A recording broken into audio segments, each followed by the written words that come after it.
പ്ലാനില്ല. എനിക്കും ഇല്ല. ഞാൻ അച്ഛനടുത്ത് അമ്മയുടെ വീട്ടിൽ പറയുന്നുണ്ട്. ഉറപ്പൊന്നുമില്ല കേട്ടോ. കാരണം ഈ കല്യാണം കഴിക്കുമ്പോ ഒരു രസമില്ലേ, ആ ഒരു വൈബിന് വേണ്ടി ചിലപ്പോൾ നിങ്ങൾ കിട്ടുമായിരിക്കും കേട്ടോ. അതുകൊണ്ട് അറിയത്തില്ല.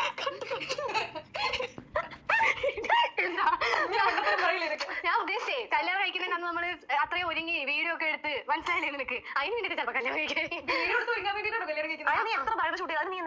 ബ്രൈഡൽ ഷൂട്ട് പോലെ അല്ലല്ലോ, നാട്ടുകാരും വീട്ടുകാരെ ഒക്കെ വിളിച്ച്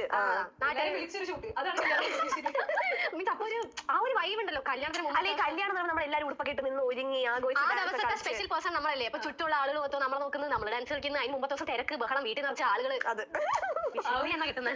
അല്ലെങ്കിൽ ഇവളെങ്കിലും കെട്ടിയ കുഴപ്പമില്ല. അങ്ങനെ ചിലപ്പോൾ ഒരുമിച്ച് ഒരു ദിവസം ഞാൻ കെട്ടുന്നെങ്കിൽ നല്ലേ പറഞ്ഞോളൂ. ശല്യം വൈബായിരിക്കും, നമുക്ക് വെറുതെ കെട്ടാം. അതാണ് അത് രണ്ടും ഒരുമിച്ച് കിട്ടുമ്പോ ഒരുമിച്ച്. പക്ഷെ എന്തായാലും കെട്ടാൻ പറ്റത്തില്ല അടി. കാരണം എനിക്ക് നിന്റെ കല്യാണത്തിന് ഷൈൻ ചെയ്യാനുള്ള നിന്റെ കല്യാണത്തിന് അവിടെ നിന്ന് എനിക്ക് സോൾമേറ്റിനെ കണ്ടുപിടിക്കാൻ. ഞാൻ നിന്റെ കല്യാണത്തിന് വരാതിരിക്കുമ്പോഴാണ് ഒരുപാട് സമയം. 30ാമത്തെ വയസ്സിലാണ് ഞങ്ങൾ കല്യാണം കഴിക്കുകയാണെങ്കിൽ എന്തായാലും ഒരു ആഫ്റ്റർ 27 ആയിരിക്കും. കല്യാണം കഴിക്കുവാണെങ്കിൽ ആഫ്റ്റർ 27. വീട്ടിലാണ് കെട്ടിക്കണം എന്നില്ല ചേച്ചി. പക്ഷെ വീട്ടിൽ ഞങ്ങൾ അത്ര നാൾ വീട്ടിൽ കണ്ടേ, അത് അവർക്കൊരു വിഷമമുണ്ട്. നീ കെട്ടണമെന്നൊന്നും എനിക്കില്ല. പക്ഷേ അത്ര നാൾ വീട്ടിൽ കണ്ടേ ഇല്ല. എന്നല്ല ഞങ്ങളുടെ അച്ഛന്മാർക്ക് സ്നേഹമുള്ള അച്ഛന്മാര് വേണ്ട മോൾ ഇവിടെ തന്നെ നിന്നോ, ചില നോക്കിക്കോളാന്ന് പറയും. അച്ഛന്മാര് പറയും, അമ്മമാര് പറയില്ല. ഈ കല്യാണം കഴിക്കുമ്പോ ചെക്കനില് യാതൊരു പ്രയോറിറ്റി കൊടുക്കുന്നില്ല. ചെക്കനുണ്ടല്ലേ? അയ്യോ അങ്ങനെ പേടിക്കണ്ട. എന്നെ കെട്ടുന്ന ചെക്കനെ ഞാൻ നന്നായി നോക്കും. പൊന്നുപോലെ നോക്കും.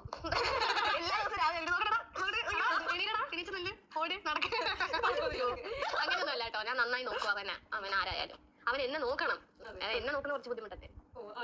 ഇവിടെ നോക്കാൻ ആർക്കും പറ്റത്തില്ല, അത്ര ബുദ്ധിമുട്ടാ. വീട്ടിൽ തന്നെ വയ്യ. എന്നിട്ട് ഇവിടെ അമ്മ അച്ഛനെ അച്ഛൻ അത് എങ്ങനെയെങ്കിലും ഒന്ന് ഒതുക്ക്, എങ്ങോട്ടെങ്കിലും ഒന്ന് കൊണ്ടുപോകുന്നേ, അതെങ്ങനെയെങ്കിലും ഒന്ന് ശരിയാക്കുന്നൊക്കെയാ പറയുന്നത്. അങ്ങനെ ഞാൻ കഷ്ടപ്പെട്ട് ഞാൻ ഒന്നും ശരിയാവണില്ല. ഇനിയിപ്പോ കല്യാണം നടക്കൂന്ന് അറിയത്തില്ലേ. നീ കല്യാണത്തിന് ഒന്ന് തിരിച്ചു വരുമോ ചേച്ചി? അല്ല ഞാൻ ആലോചിക്കാണേ, ഫ്രണ്ട്സ് ഒക്കെ കെട്ടുന്നുണ്ടേ. ഫ്രണ്ട്സ് ഒക്കെ കെട്ടി കുട്ടികളൊക്കെ ആയി.